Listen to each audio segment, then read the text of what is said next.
This is day 11 of Advent of Cyber, and the challenge is called Not All Gifts Are Nice. The Elves and Santa's Security Operations Center are hard at work checking their monitoring dashboards when Elf McDave, one of the workshop employees, knocks on the door. The elf says, "I've just clicked on something and now my workstation is behaving in all kinds of weird ways. Can you take a look?" Elf McSkitty tasks you, Elf McBlue, to investigate the workstation. Running down to the workforce station, you see a command prompt running some code. Uh-oh, this is not good. You immediately create a memory dump of the workstation and place this dump onto your employee-issued USB stick, returning to the SSOC for further analysis. You plug the USB into your workstation and begin your investigation. So memory forensics is the analysis of the volatile memory that is used when a computer is powered on. Computers use dedicated storage devices called RAM to remember what is being performed on the computer at the time. RAM is extremely quick and is the preferred method of storing and accessing data. However, it is limited compared to storage devices such as hard drives. This type of data is volatile because it will be deleted when the computer is powered off. RAM stores data such as your clipboard or unsafe files. We can analyze a memory's computer to see what applications and network connections were being made, and many more useful pieces of information. For example, we can analyze the memory of a computer infected with malware to see what the malware was doing at the time. Let's think about cooking. You normally store all your food in the fridge. A hard drive is the fridge. When you're cooking, you will store ingredients on the kitchen counter so that you can quickly access them, but the kitchen counter is much smaller than the fridge. Memory forensics is an extremely important element when investigating a computer. A memory dump is a full capture of what was happening on the computer at the time. For example, network connections or things running in the background. Most of the time, malicious code attempts to hide from the user. However, it cannot hide from memory. We can use the capture of the memory for analysis at a later date, especially as the memory of the computer will eventually be lost. If, for example, we power off the computer to prevent malware from spreading. By analyzing the memory, we can discover exactly what the malware was doing, who it was contacting, and such forth. So a process is a running program. For example, a process is created when running an instance of Notepad. You could have multiple processes for an application. So for example, running 3 instances of Notepad will create 3 processes. This is important to know because being able to determine what processes were running on the computer will tell us what applications were running at the time of the capture. So in Windows, you can use Task Manager to view and manage the processes running on a computer. So there are 2 categories of processes. There's user processes. These are programs that the users launched, for example, text editors or web browsers. Notepad is an example of one. Then there's background processes. These processes are automatically launched and managed by the operating system and are often essential to the operating system behavior. So DWM.exe is an example, and this is an essential process for Windows that is responsible for displaying Windows and applications on the computer.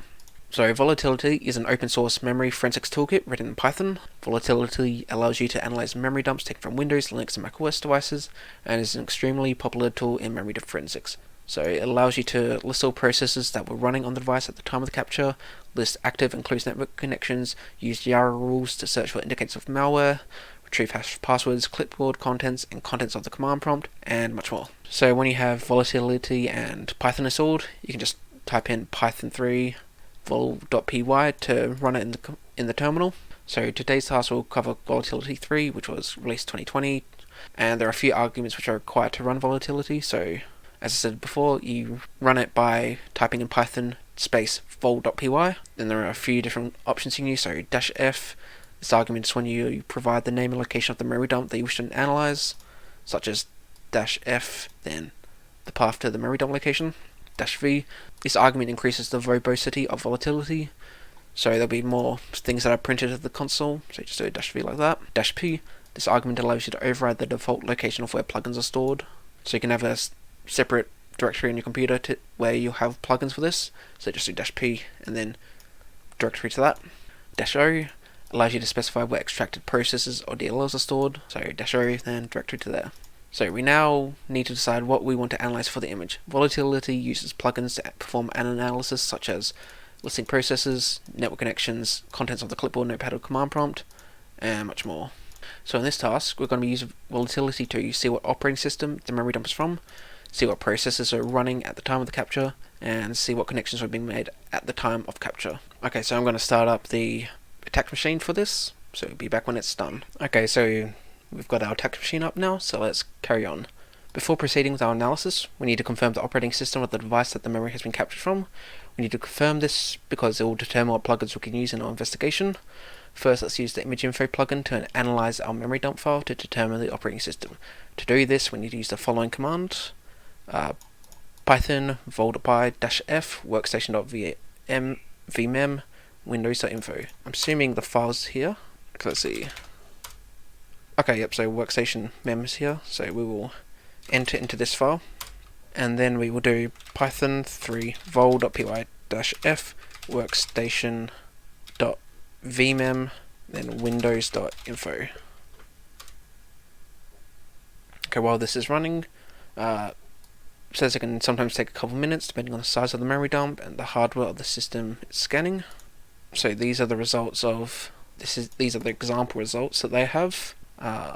So great, we can see the volatility has confirmed that the operating system is Windows. With this information, we now know we need to use a Windows subset of plugins with volatility. The plugins that are going to be used in today's task are detailed in the table below. So there's a plugin Windows PS List, lists all of the processes that were running at the time of the capture. There's PS Scan, the plugin allows you to analyze a specific process further. Dump files allows you to export the process where we can perform further analysis, static or dynamic analysis. Netstat plugin lists all network connections at the time of a capture. So I'm just going to scroll down and see what challenges there are. What is the Windows version number that the memory image captured?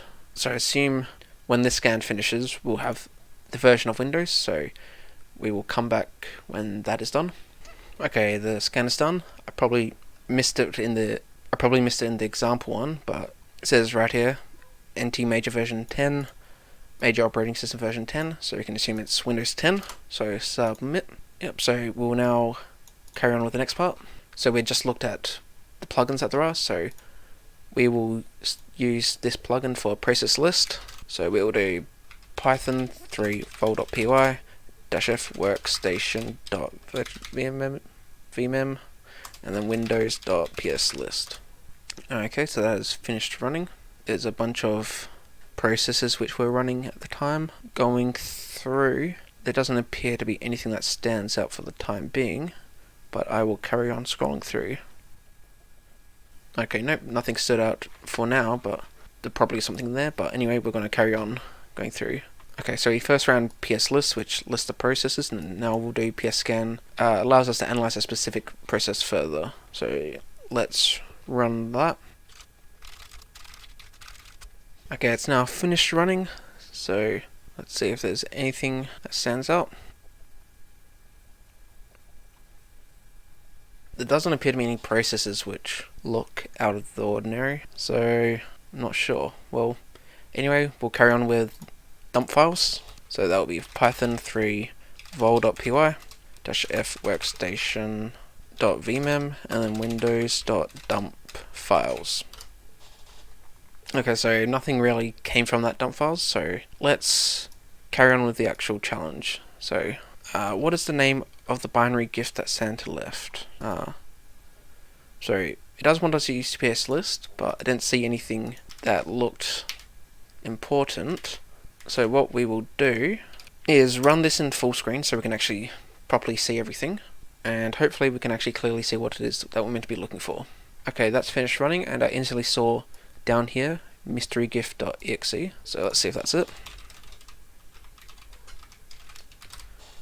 Okay, that is. Now we need the process ID for it, which, where is it? I think it's the first one, so 2040. Yep, that's correct. Now it wants us to dump the contents of this binary. So what's the hint here? So use Windows dump file. So you need to include the process ID, which you can do like this. So we will type python 3 vol.py-f workstation.vmem windows.memdump, I think it was, dump files, and then was it dash PID, and the PID was 2040. And with the scan completed, we can see that there were files which were dumped. Now, okay, how many files were dumped? So there's 1, 2, 3, 4, 5, 6, 7, 8, 9, 10, 11, 12, 13, 14, 15, 16. So 16 files dumped. And that is day 11 of Advent of Cyber completed. So if you like this video, make sure to like and subscribe so you can see me do more Advent of Cyber 2022.